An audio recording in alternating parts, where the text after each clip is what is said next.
Hi అండి, welcome to my channel. ఈరోజు వీడియోలో పల్లీ చట్నీ సింపుల్గా అండ్ ఈజీగా ఎలా తయారు చేయాలో చూద్దాం. ఇది ఇడ్లీ, దోశ అన్ని రకాల బ్రేక్ఫాస్ట్లోకి చాలా టేస్టీగా ఉంటుంది అండ్ ఈజీగా కూడా చేసుకోవచ్చు.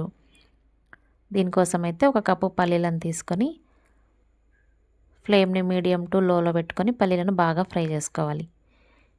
వీటిని మిక్సీ జార్లోకి తీసుకొని కొద్దిగా చల్లారనివ్వాలి.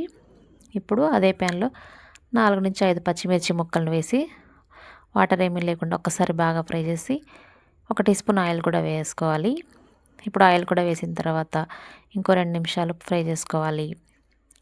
ఈ పచ్చిమిర్చి కూడా బాగా ఫ్రై అయిన తర్వాత వీటిని కూడా ఒక మిక్సీ జార్లో వేసుకోవాలి. కావాలంటే ఇక్కడ జీలకర్ర కూడా యాడ్ చేయొచ్చు.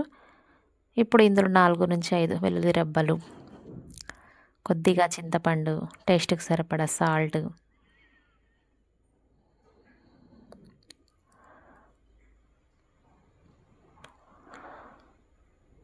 ఒక హాఫ్ గ్లాస్ వరకు వాటర్ కూడా వేసి మెత్తగా గ్రైండ్ చేసుకోవాలి.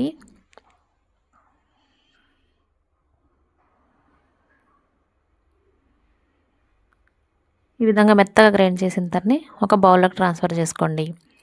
ఇప్పుడు పోపు కోసం అదే ప్యాన్లో ఒక 2 టీ స్పూన్ల ఆయిల్ వేసి ఆయిల్ కొద్దిగా హీట్ అయిన తర్వాత 1 టీ స్పూన్ పోపు దినుసులు, ఆవాలు, జీలకర్ర,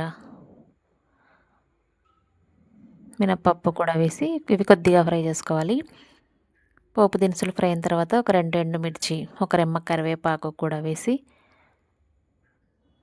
కొద్దిగా ఫ్రై చేసుకొని ఈ విధంగా వీడియోలో చూపించిన విధంగా అన్నిటిని బాగా ఫ్రై చేసి ఇప్పుడు చట్నీలోకి పోపు వేసుకోవాలి. అంతేనండి, సింపుల్ అండ్ టేస్టీ పల్లీ చట్నీ రెడీ.